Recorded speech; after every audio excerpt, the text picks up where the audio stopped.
destroying my bottom jaw instead of my lungs. Horrible habit. Lots of cocaine and conversation. So tell me why you go from Stained to country music.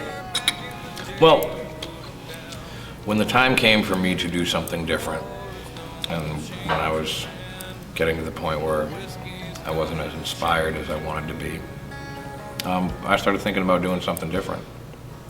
And the one thing that I could do that was completely different from what I was doing, that couldn't be compared to what I was doing in any way, and still stay true to myself, was country.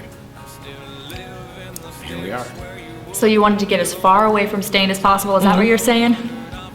I just didn't want the comparison. It couldn't be in the rock genre. Otherwise, that was going to happen.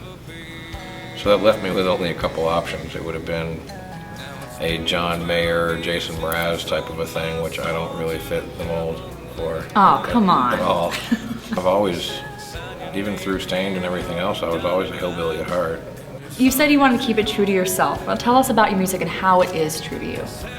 I mean, it's inspired by my grandfather's country music, which was the soundtrack of my childhood.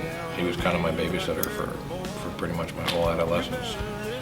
And so because of that, I was exposed to a lot of old school country, because he was a huge country fan. And then of all people, it was Kid Rock in his love of old country as well that reintroduced me to that music that was the soundtrack to my childhood, really. It was a night of lots of cocaine and conversation and lots of old school country music in the background. As a matter of fact, it was a drive from wherever we were to Bogart's in Cincinnati, Ohio. That was the next show, and that was the drive that it was on, and I rode on his bus instead of mine, and was reintroduced to my country roots right then and there. Do you have a favorite song that you've written for your album?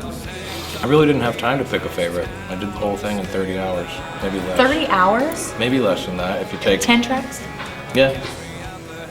And it was like 4-hour increments, because that's how session musicians work in Nashville, is in 4-hour increments. Now speaking of Nashville, you had said earlier that you flew while you were still on tour with Stained. Your days off, you would just fly to Nashville? Mm-hmm. Did you feel rushed at all in making the album? I didn't have time Between to think 30 about hours of just doing it? I didn't have time to think about it, you know. In hindsight, yeah, it was probably pretty rushed. But at that moment, that was when I had to get it done. There was no time to fabricate anything. It was play it for the guys in the studio, go into the studio, record it.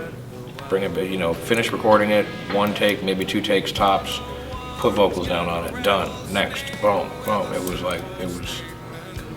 was very inspired.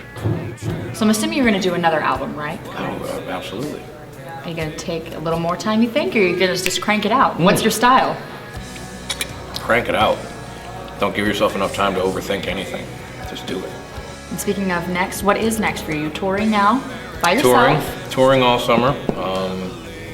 And, you know, surprisingly, no one has brought up going in and recording another record yet, which is kind of refreshing. Have you thought about it, though? I have a record. It's good to go. I just got to go in and record it. Songs So you've are already written it then? Pretty much, yeah. All the chord progressions and the you know, the backbone of the song. I mean, there's probably some lyrics here and there that I need to figure out, but yeah, I got another record's worth of material already, ready to go. Just go to Nashville and you'll be good, right? That's it. All right. Well, thank you so much, Aaron. I really appreciate it. My pleasure.